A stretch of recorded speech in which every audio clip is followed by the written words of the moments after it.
kasinungalingan at pambubudol ni Mr. Cayetano sa publiko. Matatandaan nga mga idol ang kaguluhan na naganap sa Senado at sa loob mismo ng Senado na kung saan ay mayroong nangyaring tensyon at putukan sa pagitan di umano ng Sergeant at Arms at ng mga NBI. Ito ay ayon mismo kay Senador Cayetano. Ayon kay Cayetano ay NBI di umano ang unang nagpaputok at gumanti lamang di umano ang Sergeant at Arms. Ito ay kanya mismong sinabi sa harap ng publiko. Subalit ang mga pahayag na ito ni Cayetano ay tila hindi makatotohanan dahil matapos nga na in-interview ang pinuno o head ng Sergeant at Arms ay iba ang kanyang sagot at di umano nga mga idol sila mismo ang unang nagpaputok bilang warning shot. Ito ay taliwas sa pahayag ni Cayetano na di umano ay unang nagpaputok ang NBI kung kaya't kinakailangan lang di umano na gumanti ang Sergeant at Arms. Narito nga mga idol ang pahayag ni Cayetano na kung saan ay malinaw na sinungaling. Sorry but I don't think there's any question. The Senate is under attack. Was under attack. All of you, your lives were in danger last night. So I know it's your job to ask a question, but you will tell me pag kami nagpaputok na warning, hindi under attack yun? My God, we're a democracy. This is the Senate of the Philippines. Please naman. Ito ang sagot ni Cayetano, subalit ang sagot ni Sergeant at Arms ay iba at hindi tugma sa pahayag ni Cayetano.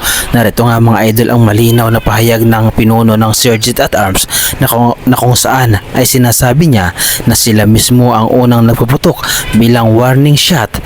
Ito po kami doon sa area kung saan meron pong sighting ang mga NBI agents. So nagpaalam po ako kay Senate President para i-check po at i-verify yung report. Nagpaalam po ako kay Senate President para i-check po at i-verify yung report na mayroong mga armadong NBI agents na nandyan sa second floor exit. At nung nandun po kami sa area, na-confirm po namin at nakita po namin yung mga tao na armado, kaya po as part of our procedure ay challenge po namin siya, verbal challenge po. This is yung aming pong procedure of the continuum use of force. So una muna, verbal warning. So challenge po procedure sila, sumugot naman na NBI agents. Pero nung sinabi namin na bakit kaya armado, ibaba nyo yung mga baril nyo, instead of lowering down the firearm, tinaas mo nila baril, kaya nagpaputok po kami ng warning shot. Malinaw nga mga idol ang pagsasinungaling ni Cayetano dahil sinabi niya na mismo di umano ang NBI ang unang nagpaputok sa mga Sergeant at Arms, kaya naman gumanti lamang di umano ng putok ang mga ito. Subalit ayon sa Sergeant at Arms ay sila una mismong nag-warning shot at hindi naman gumanti ang sinasabi nilang NBI.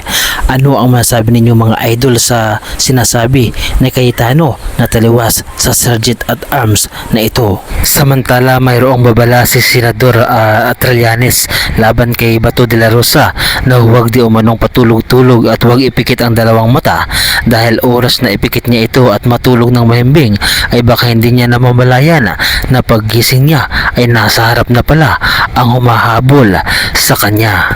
Bato de la Rosa, we will be coming after you. Huwag kang matutulog ng dalawang mata kasi maaring nandiyan na sa tabi mo ang hahabol sa'yo. Ayon pa nga mga idol kay former Senador Trillanes, itong si Bato de la Rosa kahit anumang pagtatago ang gawin ay darating din sa punto at oras at panahon at tamang araw na ito ay mahuhuli rin at madadala sa ICC. Ano ang masabi ninyo mga idol sa reaction video na ito at ano ang inyong opinyon patungkol dito? Ibahagi nyo naman mga idol ang inyong reaction at opinyon sa ating comment section.